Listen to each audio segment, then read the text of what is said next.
The views, opinions, and representations expressed on the Night Dreams Talk Radio Network and its website are those of the hosts, guests, and participants, and are not necessarily those of or endorsed by the network, its affiliated stations and broadcasts, the management, other hosts, or advertisers of the network. The shows found on the Night Dreams Talk Radio Network can, but do not necessarily, promote any particular lifestyle, belief, religion, political affiliation, or other personal practice. These shows are for entertainment purposes only, and are not intended to treat, diagnose, and or claim any cure of disease or condition, or give any medical or legal advice. You are listening to Night Dreams Talk Radio Network, from our compound to you worldwide, with your host, Gary Anderson. Well, that is me. The weather down here at the compound, well, at the harbor, it feels like summer. We went from freezing weather now in the 70s just overnight. Yesterday and today, you couldn't ask for better weather. Well, tomorrow they're saying rain. Now, who doesn't think that earth changes are not going on? I definitely think something is up. Anyway, boy, I've been sick, believe it or not, for the last 5 days. I got hit with the flu. Couldn't figure out how I got it because I got the flu shot here about 2 months ago. Doctor assured me that would keep me from getting the flu. What happens? I got the flu. I couldn't get out of the bed for 5 days. In fact, I was in bed all day today. Just before showtime, I got up to come into my studio because we have one heck of a guest tonight. We got Calvin Parker on, and he'll be on right after this. You can advertise your business on Night Dreams Talk Radio, and you will be heard worldwide. Why not contact us at nightdreamstalkradio@gmail.com. Well, Calvin, how is your day going? It's going great. It's just full of good news today. Well, yeah, you were telling me about that. I'm so happy for you. Yes, sir. I just heard I had flooded out March the 3rd out of the house, and the contractor called me a while ago and said I can move back in tomorrow. Oh, boy, I bet that makes you and your wife extremely happy. Oh, it will me for sure. Oh, yeah. I don't know. Hopefully you weren't stuck in some hotel room for about the last couple months. No, I have a good friend that has a big shop. He has an apartment above the shop, and he invited us over to stay here. It's a bit noisy sometimes, but it keeps the rain off and the cold off. And I appreciate it.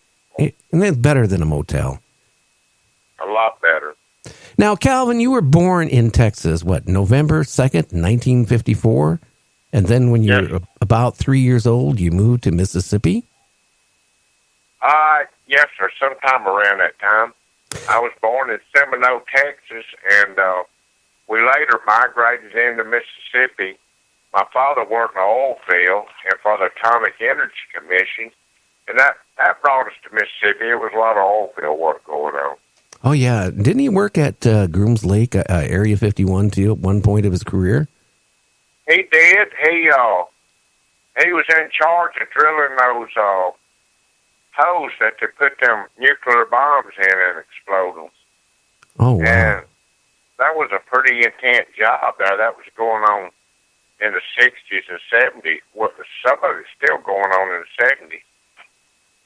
Now, if I read, and maybe I read it wrong, too. Like I said, I've been sick with the flu. So, I mean, reading on, the internet on the monitor is kind of hard right now.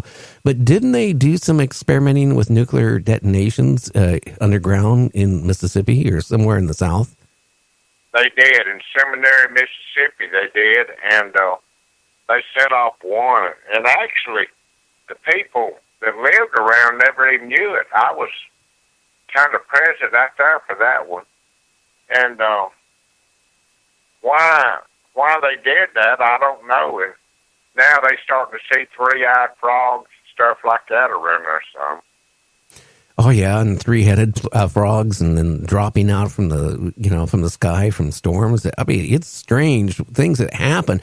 When I was born in 52, so I'm 2 years younger than you.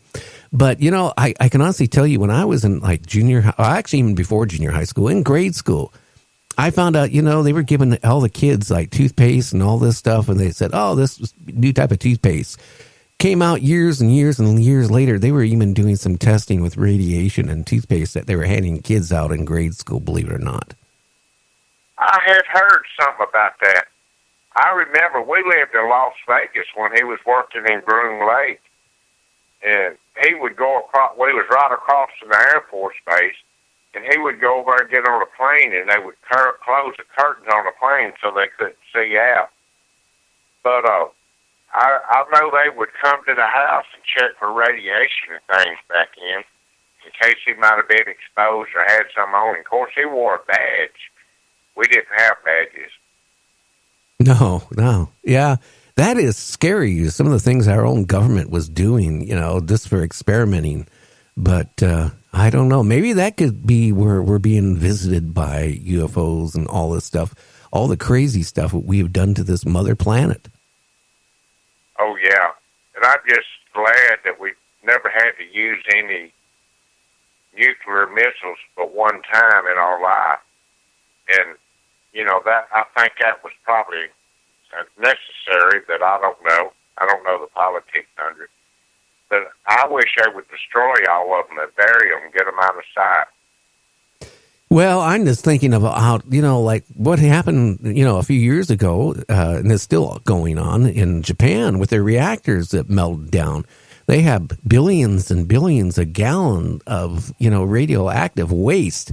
And the Japanese government is very close to wanting to dump all that nuclear waste into the Pacific Ocean, which I would think would be one of the worst things you could ever do. But I don't know what they're going to do with it because they're constantly having to keep the reactors cold for, as they're continuing to go down to China, I guess. Yeah, if you put it in the Pacific, it's going to end up over here on our shores and everywhere else. Oh, yeah, they're actually finding salmon right now that it has slightly radioactive.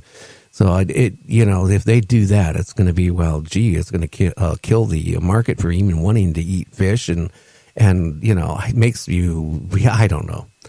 I got to ask you, what happened when you and your friend Charles Hickson decided to go fishing that day? Well, this was a long time ago. It was October 11th of 1973. We had just got off work at the Saltpeter shipyard, and Charlie was actually one that wanted to go fishing to kind of wind down a little bit, but I was in full agreement to go with him.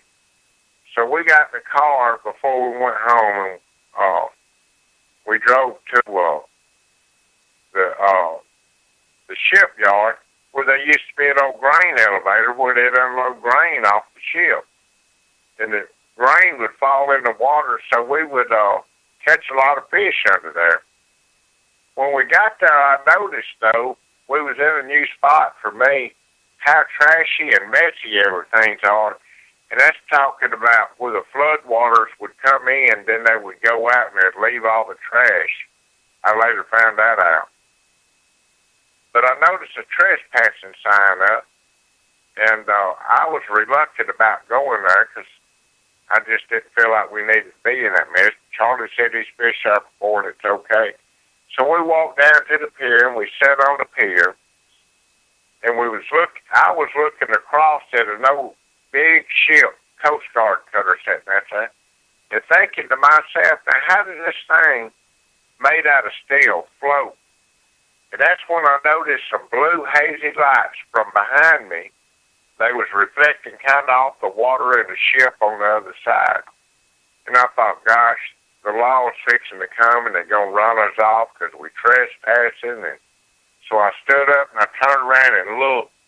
And that's when a big, bright light, one of the brightest lights I've ever seen in my life, just kind of shined all in her eyes and everything, just appeared out there. And what that was, later I figured out it was the door on this craft that opened up and the lights were protruding from the inside. So we stood up about the same time, and we noticed there was three figures coming toward us, but you really couldn't make them out in the cause of the lights until they got right there on you. Well, two of them got a hold of Charlie, and one of them got a hold of myself, and this is the ones they call the big ugly creatures. They moved and acted like big like robots, instead of like a human did. They weren't flexible? Excuse me? I said they weren't flexible when they were making their movements. They were kind of... it was all just like they was told to do something. They moved like that. Oh, wow. They weren't flexible at all. I didn't notice any facial features on them, but Charlie did, and, they had more or less like antennas sticking out of their head and all. But I didn't see that part. They took me aboard, and I was going first, but I noticed an injection in my left arm. What I felt like was an injection, because I was scared when they got us. 18 years old, something like that coming after you. You can't help but be afraid. But when they grabbed me by the arm, it felt like an injection, and later on we did find out it was an injection, and it calmed me down. So they started me toward the craft, and we kind of levitated us up. We just floated into the craft, or toward it, and when we got to the door, the one thing I remember looking at, where did these lights come from? And I looked around for some light fixtures. I couldn't do anything but turn my head a little bit. And it looked like the light was coming out of the walls, just protruding out of the paint, the walls and all. So, I didn't think too much more of it then. They made a little left turn, then they made a little right turn, and they separated Charlie and I. He went on to wherever he went. They put me in a room and stretched me out on a examination table at about a 45-degree angle. And while I was laying there, I couldn't do anything but look straight up. Something came out of the ceiling about the size of a deck of cards, and it dropped down right in front of my face, and it stopped. Then I did hear the next noise I heard was it clicked.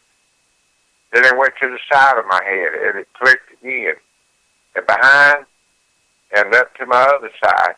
So it clicked 4 times, and then it went just shot right back up into the wall. And at this time, I was afraid, but I was relaxed because I guess of the shot they gave me. And then I noticed the old big ugly creature that brought me in. He just backed up out of the way. And a different looking creature walked out, or I don't know if she walked out or